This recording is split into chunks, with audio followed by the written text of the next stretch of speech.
You've probably heard that the U.S. wants to keep its most advanced AI chips out of China. We're going to make sure the supply chain for America begins in America. One new proposal, the Safe Chips Act, aims to lock parts of that policy into law. The focus of the CHIPS Act is on producing the chips that the U.S. needs for its national security requirements. Department of Defense, the intelligence agencies, and the associated companies are going to build products for them. But what does the bill actually do, and can it really slow China's AI progress? Let's break it down in plain language. What is the Safe Chips Act?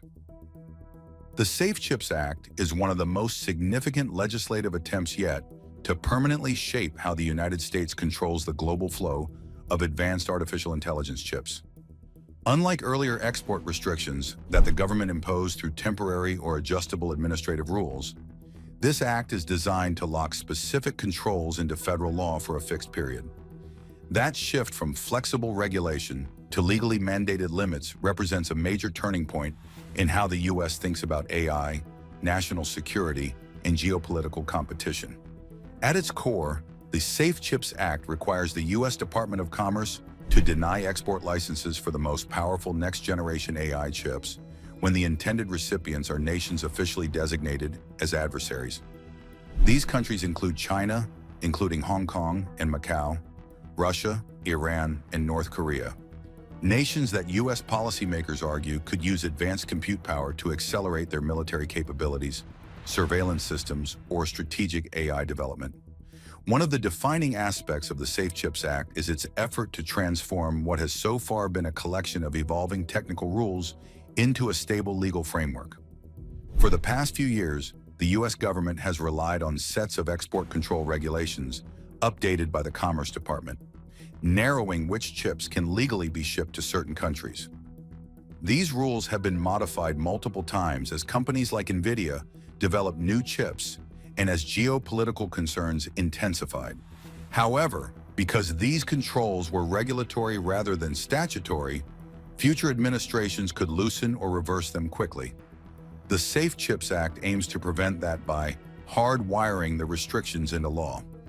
Under the proposed legislation, the Commerce Department would be legally obligated to deny export licenses for advanced integrated circuits for a minimum of 30 months, ensuring a period during which no political shift could weaken these protections. What makes this legislation even more consequential is how it defines advanced chips. Instead of listing specific models or performance specifications that might quickly become outdated, the Act defines advanced processors as anything more powerful than the chips the U.S. already allows for export.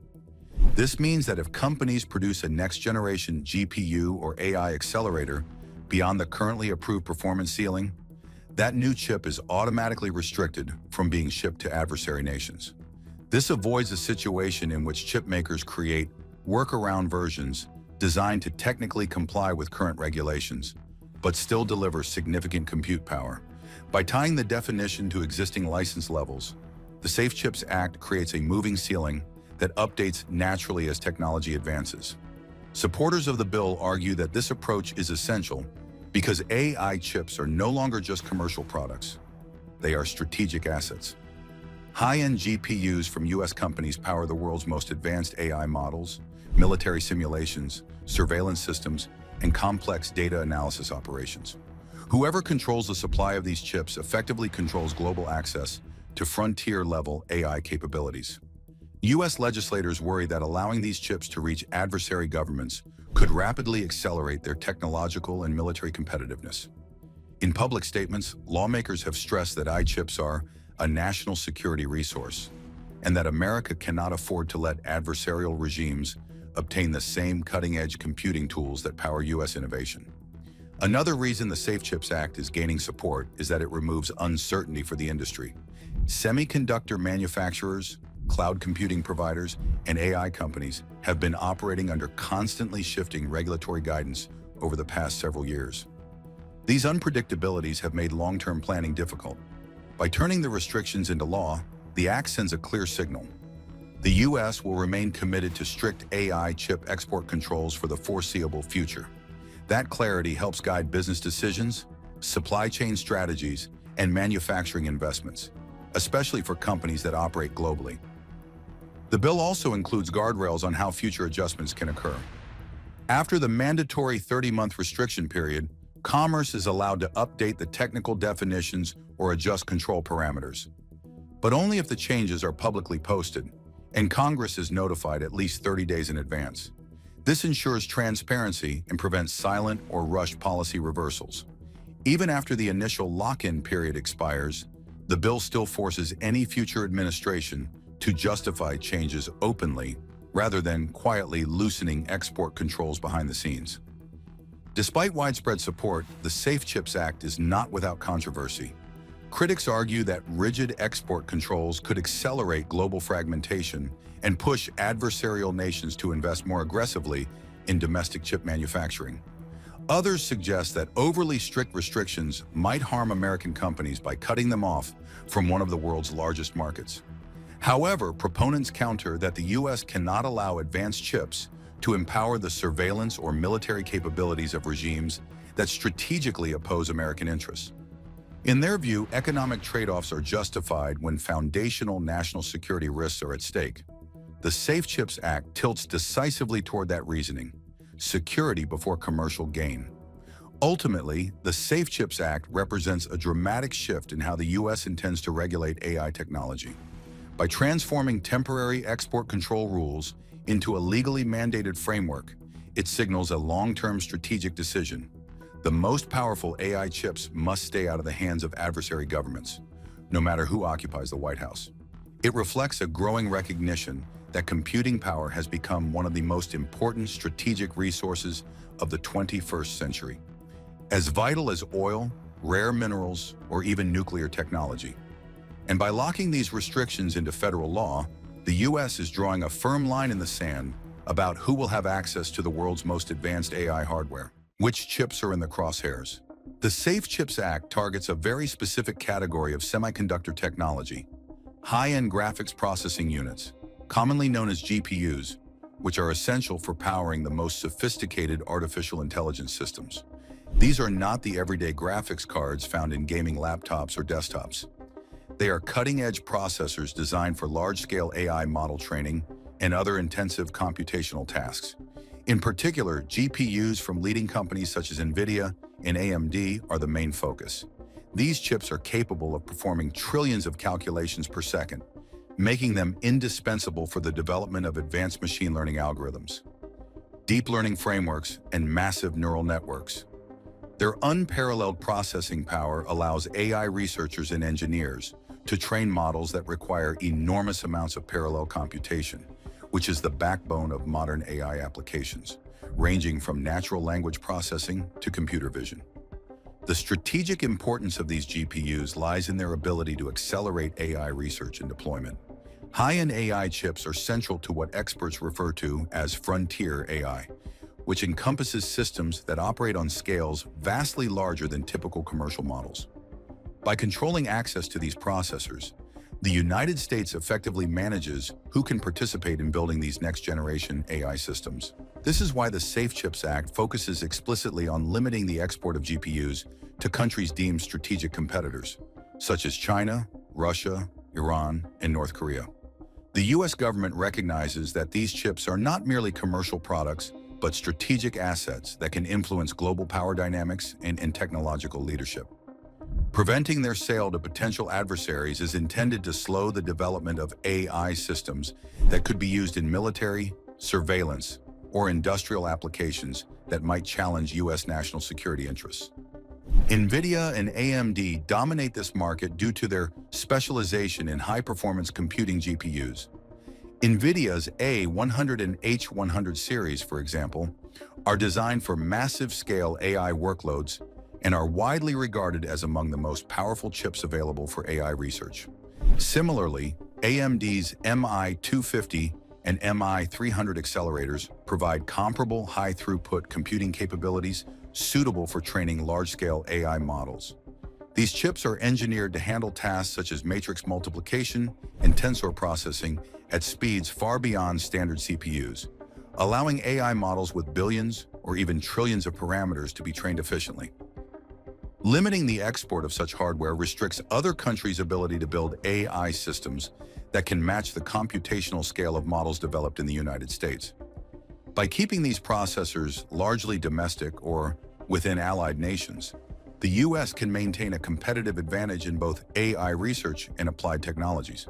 The focus on these particular chips also reflects broader trends in AI research.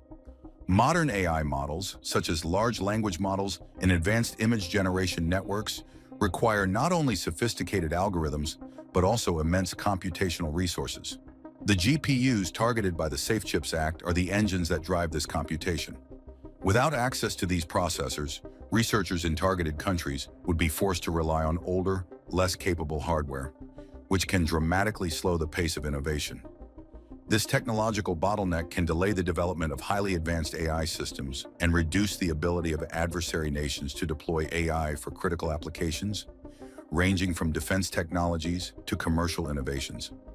Essentially, by controlling the supply of frontier chips, the United States is using hardware as a lever to shape the global AI landscape. This legislative focus is part of a broader strategy known in policy circles as compute control. Whereas many technology export controls in the past targeted software, blueprints, or certain high-tech components, the Safe Chips Act explicitly recognizes that physical processing power itself constitutes a strategic resource. Limiting the sale of the most powerful GPUs is designed to slow down the pace at which foreign nations can create highly capable AI systems, particularly those that could compete with or threaten American technological supremacy. By codifying this approach into law, rather than leaving it to temporary administrative rules, the U.S. government aims to provide long-term predictability for both domestic chip manufacturers and international technology policy, ensuring that cutting-edge hardware remains under controlled distribution. The expected outcome of these restrictions is a deliberate delay in the ability of certain countries, particularly China, to develop the largest and most sophisticated AI systems. While these nations have the technical expertise and ambitious plans for AI, their access to the most powerful training hardware will be limited, forcing them to either develop alternative chips domestically or adapt their AI models to less capable processors.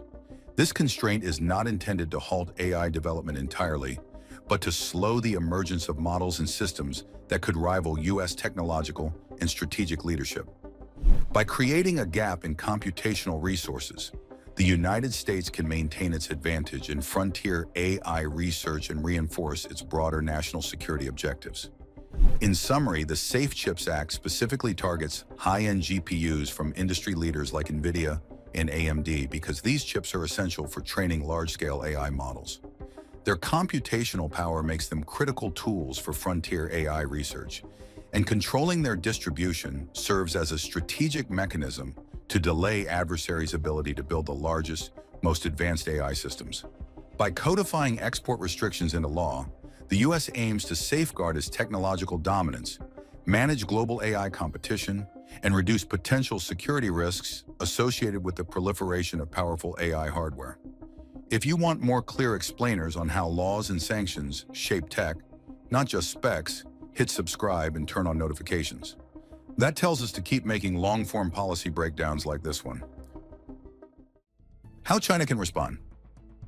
As the United States moves to restrict exports of high-end GPUs through the Safe Chips Act, China faces a complex challenge: how to continue advancing its artificial intelligence capabilities while losing access to some of the most powerful AI hardware available globally.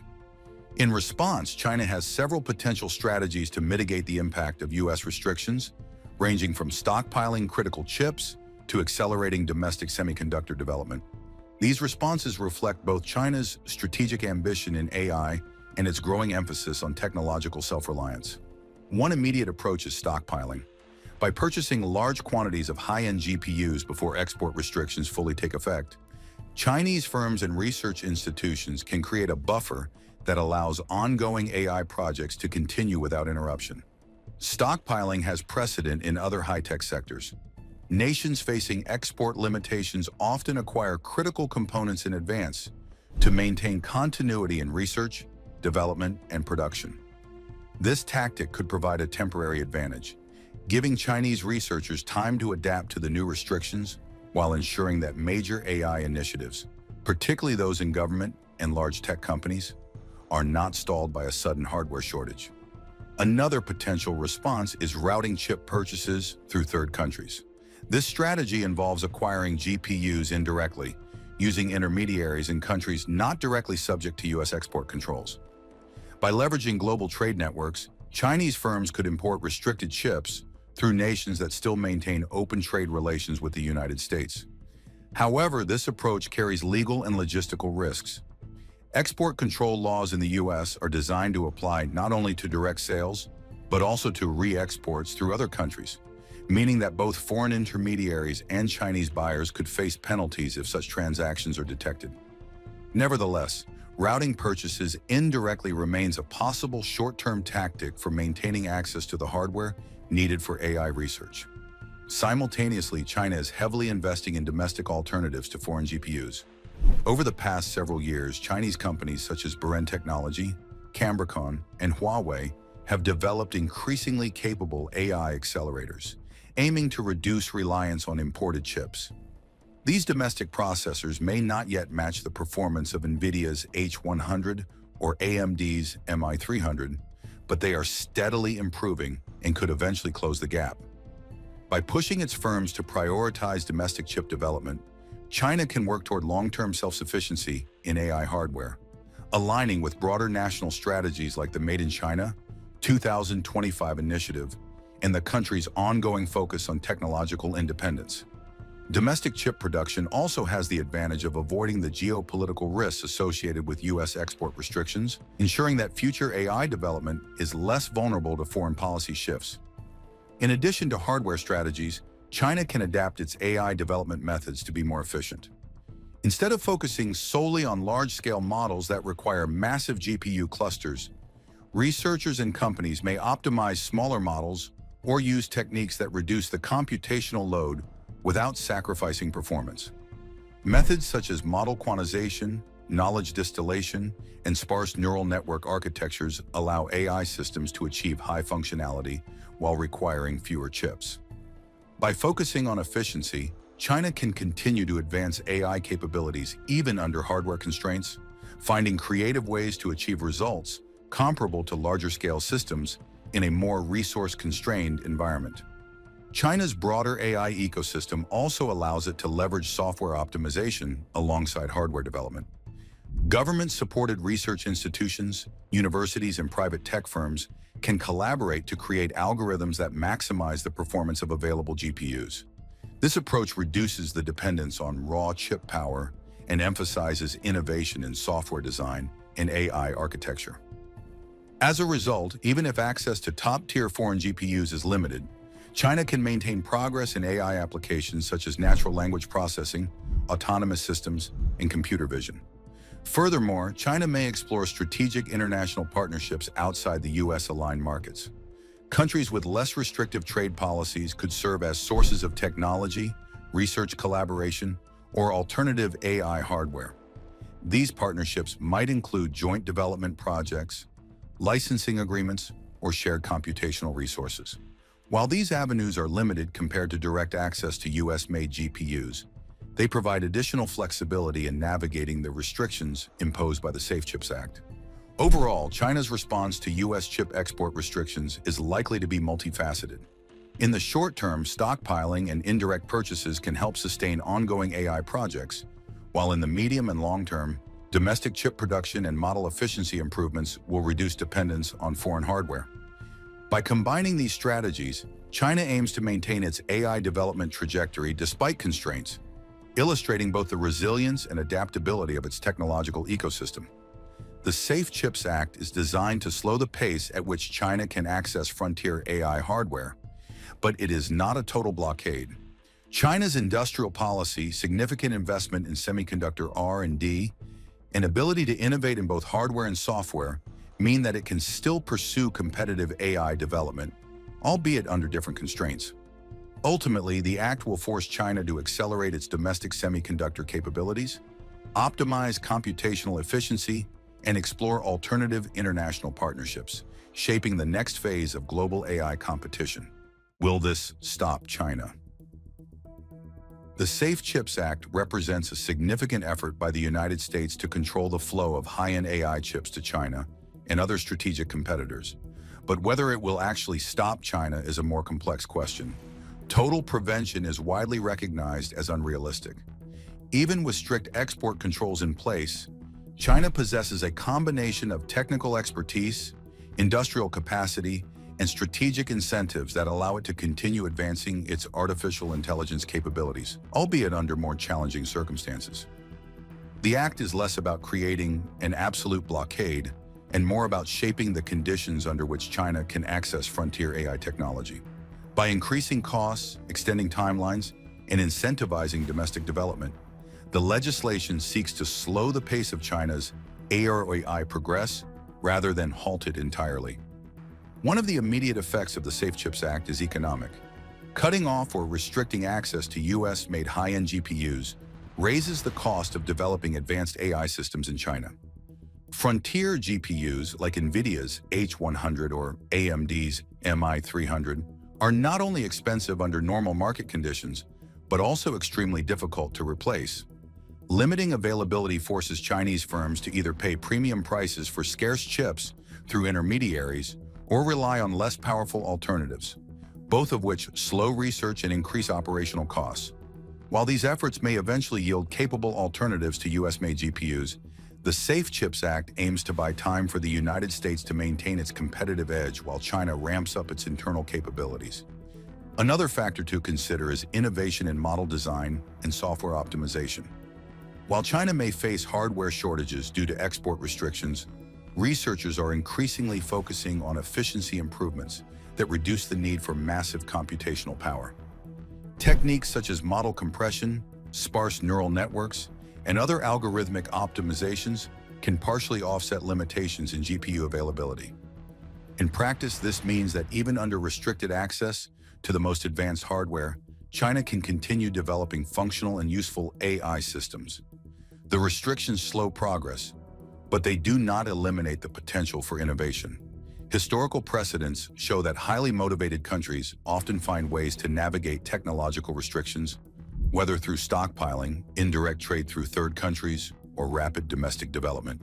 While the Safe Chips Act may make these strategies more difficult and legally riskier, it cannot fully eliminate them. This underscores the reality that legislation and export controls function more as tools to shape competition and reduce risk than as impenetrable barriers. In addition, the Act's long-term effect on China's domestic chip ecosystem could be profound.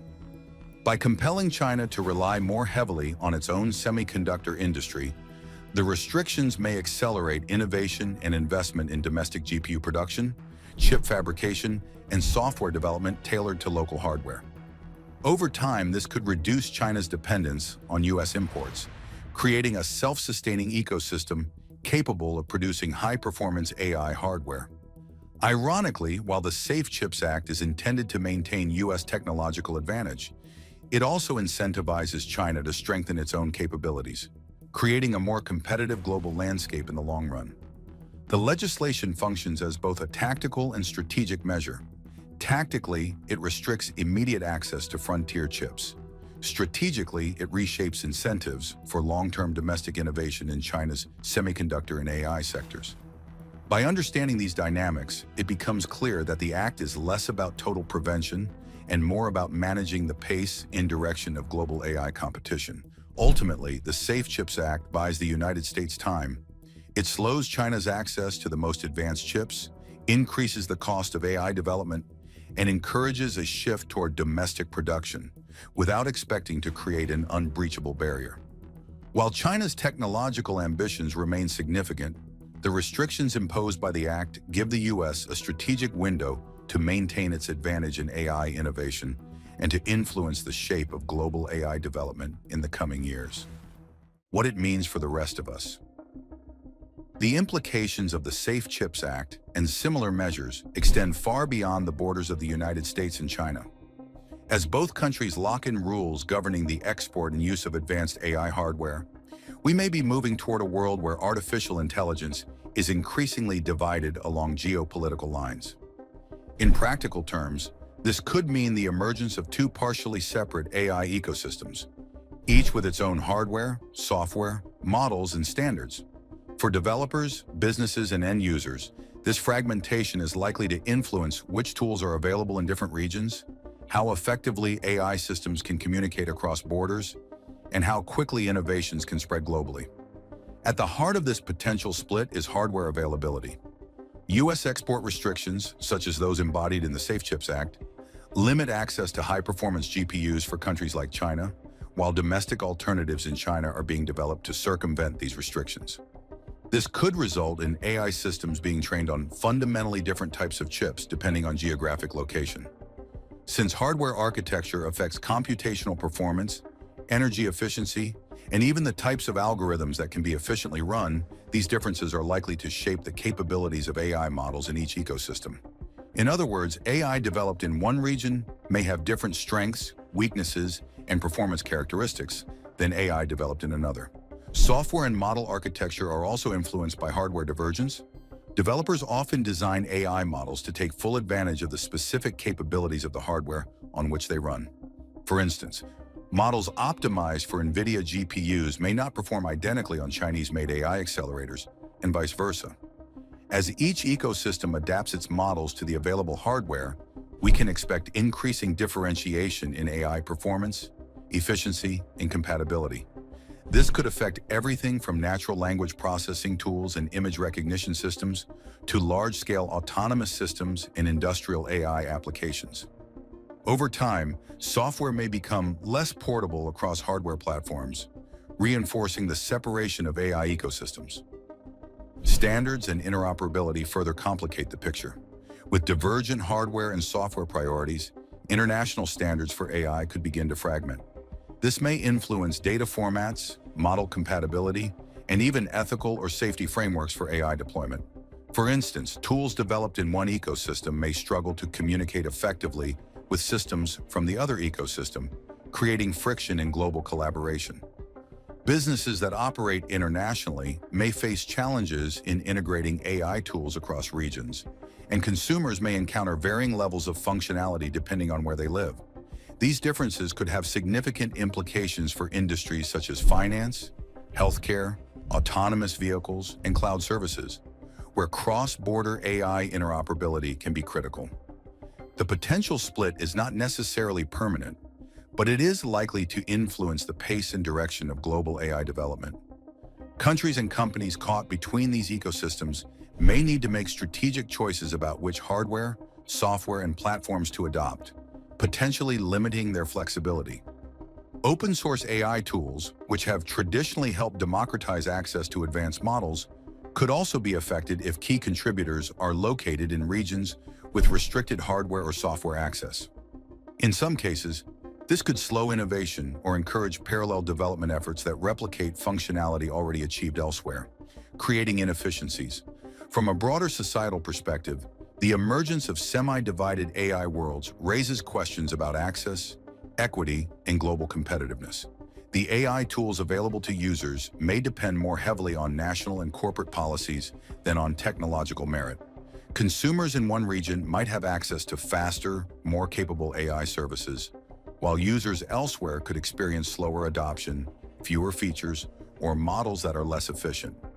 Similarly, businesses and startups may face different barriers to entry, influencing which companies can compete globally and shaping the future distribution of economic and technological power.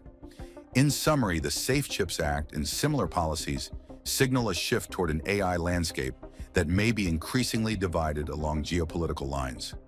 Differences in hardware, model architectures, and standards will shape what tools are available, where, how effectively they can interact, and the pace at which AI innovations spread globally. For the rest of us, businesses, researchers, and consumers, this means navigating a world where AI capabilities and access are influenced as much by policy as by technology. While such a division can foster localized innovation, it also introduces new complexities, challenges, and inequities in the global AI ecosystem, underscoring the far-reaching implications of hardware export controls in shaping the future of artificial intelligence. So the Safe Chips Act could reshape the future of AI, but what does it really mean for global technology and competition? Will we end up with two separate AI worlds, and how will that affect innovation everywhere? Drop your thoughts in the comments, and if you found this breakdown helpful, don't forget to like and subscribe for more insights.